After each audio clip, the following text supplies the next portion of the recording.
to fail, and the whole world more interesting about this archive is very important for your country heritage and your country cultural diversity. Thank you. That's a very important question. Thankfully, so far the funds of the Dovzhenko Center have not been hurt. We are in the center of the city, so it was at some distance from the combat. We haven't had any bombs or shells. Still, we made this decision to remove part of the funds to Lviv and preserve the other part of the funds in Kyiv, but I can't tell you the details. This is a bit incognito at the moment. More questions? In which case, my question for both of you, possibly the last one. Could you tell us about the relationship between the cinema and the war? In general, art during the war, as I said, it has to continue, it has to persist, because primarily it archives emotions, it archives the feelings, the sensibilities that are in the air right now. If we don't express it through art, it will be very dry, sometimes intolerable, and precisely because of the accumulation of what we are experiencing through art. Even through exhibitions that we're doing in our art center, we can discuss the war from a different angle. We can give this discourse some new turns, some new angles, new readings, new decisions, particularly psychologically. And so culture becomes also a window for many of us who are trying not only to read news, but also to develop, to continue developing as a person, because all of us are useful in this war when we are psychologically resilient.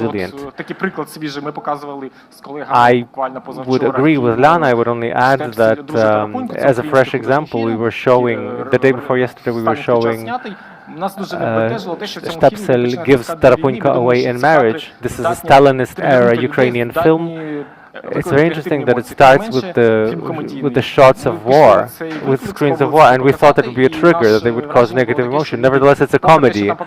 We took this challenge, we tried to show this film, and our impression was such that in spite of the fact that there's a war, but it's a comical situation, that through this cinema and through cinema in general, people can take a distance to current events, current affairs. This distance develops critical thinking, which we need, and which sets us apart from the aggressor in this information war. And also a very small remark also about this film that you mentioned, and about films that are now are being used in Russia, employed in Russia. Many cultural projects were created during wars or after wars to justify certain developments and give certain connotations to certain events, even for whole nations. We know how Russia shows Ukrainians in their movies.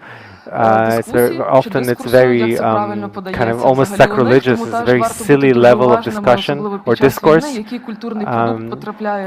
So we have to be very, very attentive, very mindful, especially during a war, of what kind of cultural product you consume, both during the war and after the war, and even before the war.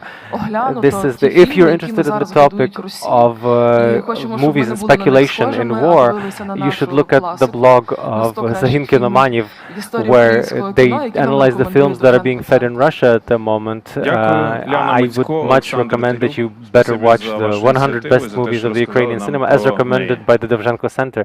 Thank you, Lena Mitsko, Alexander Taluk. Thank you for your initiative and for telling us about